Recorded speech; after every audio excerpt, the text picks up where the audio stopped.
नमस्ते दोस्तों, मेरे YouTube चैनल पे आप सभी का स्वागत है। तो इस क्लास में हम महाराष्ट्र बोर्ड के क्लास 10 के मैथ्स का लीनियर इक्वेशंस का प्रैक्टिस सेट 1.1 का क्वेश्चन नंबर 2 सॉल्व करेंगे।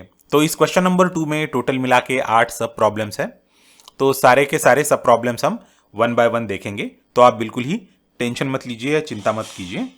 तो ये है सब प्रॉब्लम नंबर 1। ऑलराइट, तो हर एक सब प्रॉब्लम के लिए हम अलग अलग वीडियो बनाएंगे, तो आपको डिटेल में मैं एक्सप्लेन कर सकूंगा कि इस टाइप के प्रॉब्लम, लीनियर इक्वेशंस वाले प्रॉब्लम कैसे सॉल्व करने हैं। तो चलिए दोस्तों, अभी हम शुरुआत करते हैं अपने सॉल्यूशन की।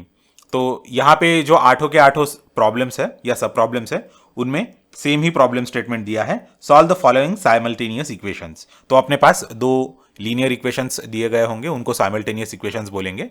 बेसिकली क्या होता है कि ये दो लाइंस होती हैं, ये और ये लाइंस है, इसलिए इनको हम लीनियर इक्वेशन बोलते हैं। और ये दो लाइंस जिस पॉइंट में इंटरसेक्ट करती है, उस पॉइंट के हमें कोऑर्डिनेट्स डिटरमाइन करने हैं यहाँ पे। और अल्जेब्रिक मेथड हम यूज़ करेंगे, कोई ज़्यादा कॉम्प्लिकेटेड चीज़ यूज़ नहीं करेंगे, क्योंकि अभी तो ये बिगिनिंग है। उसके बाद में हम 3-4 अलग अलग मेथड्स देख लेंगे जो यूज़ करके हम ऐसे साइमल्टेनियस इक्वेशंस के सॉल्यूशन निकालते हैं। पर वो आगे का पार्ट है, मतलब इसी चैप्टर में है। तो ये जो चैप्टर है लीनियर इक्वेशंस इन टू वेरिएबल्स, ये सिर्फ महाराष्ट्र बोर्ड के लिए नहीं बल्कि एनसीईआरटी बोर्ड के लिए भी ये यूज़ होता है, और बाकी जितने भी स्टेट बोर्ड्स हैं उनमें ये चैप्टर काफ़ी यूजफुल है। तो चलिए दोस्तों, अब हम लोग शुरुआत करते हैं डायरेक्टली ये निकालने की, सॉल्यूशन निकालने की। तो देखिए, इस इक्वेशन को हम डेजिग्नेट करेंगे इक्वेशन नंबर 1, और इस इक्वेशन को हम डेजिग्नेट करेंगे इक्वेशन नंबर 2। ये बहुत ही इजी प्रॉब्लम है। तो यहाँ पे अपने पास है 3a + 5b = 26 और a + 5b = 22। तो अब हम क्या करेंगे, 1 - 2 कर देंगे। तो इक्वेशन 1 माइनस इक्वेशन 2। तो देखिए, इक्वेशन 1 माइनस इक्वेशन 2 करने पे क्या आता है दोस्तों, तो यहां पे आता है 3a + 5b। तो दोनों जगह पे 5b है और वो हमें इजीली कैंसिल करना है। और यहां पे मैं माइनस साइन दूंगा और यहां पे मैं बोलूंगा a + 5b = 22। तो अब मैं ये ऐसी लाइन मारूंगा, और देखिए ये निगेटिव साइन जो है वो सेकंड इक्वेशन के सारे साइंस को अफेक्ट करेगा। तो उसके साइन जो है वो हमें रिवर्स कर देने पड़ेंगे, मतलब प्लस है तो माइनस करना पड़ेगा, माइनस है तो प्लस करना पड़ेगा। तो ये तो ए पॉजिटिव है, इसको हम निगेटिव बना देंगे, इसको भी हम निगेटिव और इसको भी निगेटिव या माइनस बना देंगे। तो देखिए 3a में से 2a चला 3a में से a चला गया तो कितना बचता है, 2a बचता है दोस्तों। और 5b और 5b कैंसिल कर देते हैं एक दूसरे को। तो इसको मैं ज़रा कलर चेंज करके कैंसिल कर देता हूँ, तो आपको समझ में आ जाएगा कि ये दोनों कैंसिल हो गए हैं। और इक्वल टू 26 - 22 कितना होता है, 4 होता है। तो अगर हम दोनों साइड्स को 2 से डिवाइड कर देंगे तो हमें क्या मिलेगा, a = 2 मिल जाएगा दोस्तों। तो हमें a = 2 मिल गया है। इसको हम ज़रा अच्छी तरह से हाईलाइट कर देंगे। तो a = 2 मिल गया है हमें। और अब हम ये a आइदर इक्वेशन नंबर 1 में या इक्वेशन नंबर 2 में सब्सटीट्यूट कर सकते हैं। सब्सटीट्यूट करना मतलब ये a की वैल्यू जो है वो उधर वेरिएबल का जो जितने भी ऑकरेंसेस है, ऑकरेंसेस मतलब जितने भी बार वो वेरिएबल हमें वहां पे दिखता है उससे चेंज कर देने की। मतलब यहाँ पे एक बार a है तो यहाँ पे ये a को 2 से रिप्लेस कर देने का, और बाद में हम कंप्यूटेशन कर देंगे।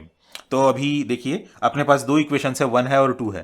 पर अगर हम यहाँ पे सेकंड नंबर के इक्वेशन में अगर ये वैल्यू सब्सटीट्यूट करते हैं तो हमें ज़्यादा कैलकुलेशन नहीं करना पड़ेगा, क्योंकि यहाँ पे a है, उसका कोई कोइफिशिएंट नहीं है। और यहाँ पे देख रहे हैं a का कोइफिशिएंट 3 है, तो हमारा एक कैलकुलेशन बढ़ जाएगा।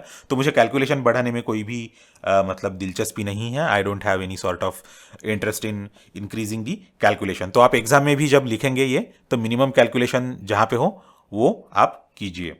तो ऐसे हम वहाँ पे वो इक्वेशन में पुट कर सकते हैं। तो अब मैं क्या करता हूँ, एक मस्त वर्टिकल लाइन मारता हूँ, तो आपको समझ में आएगा कि कौन सा पार्ट पहले हमने लिखा था और कौन सा पार्ट हम बाद में लिख रहे हैं। तो यहाँ पे मैं ये इक्वेशन फिर से लिखता हूँ, a + 5b = 22, और यहाँ पे a रिप्लेस कर देंगे हम, 5b = 2 लिखना भूल गया था, 22।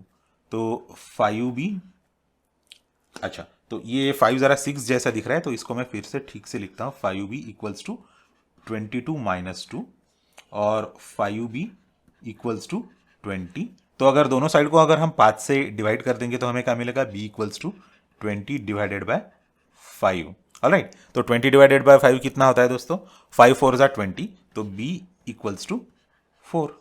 तो ये अपना आंसर आ गया। तो ये अपना फाइनल आंसर है दोस्तों। तो हम कैसे लिख सकते हैं इसको? अपना सॉल्यूशन क्या है? a comma b equals to 2,4। बस इतना ही है, इससे ज्यादा कुछ करने की जरूरत नहीं, और ये परफेक्ट सॉल्यूशन है। ऑलराइट, तो अगर आप इतना लिख देंगे आपके एग्जाम में तो आपको पूरे के पूरे मार्क मिल जाएंगे। थोड़ा सा वर्ड्स में आपको लिखना पड़ेगा कि दिस इज द सॉल्यूशन वगैरह, तो वो आप लिख लीजिए। तो उसका तो आपको अभी तक प्रैक्टिस हो गया होगा। तो इस तरह से हम लोग साइमल्टेनियस इक्वेशन सॉल्व कर सकते हैं। तो ये बहुत ही सिंपल एग्जाम्पल था। सिंपल। जैसे जैसे हम आगे चले जाएंगे, मतलब जैसे जैसे हम आगे बढ़ते जाएंगे, तो हम थोड़े से मोर कॉम्प्लेक्स एग्जाम्पल को करते जाएंगे। Alright, complex. तो ये बहुत ही सिंपल एग्जाम्पल था, ये आपको 2 या 3 मार्क के लिए पूछ सकते हैं।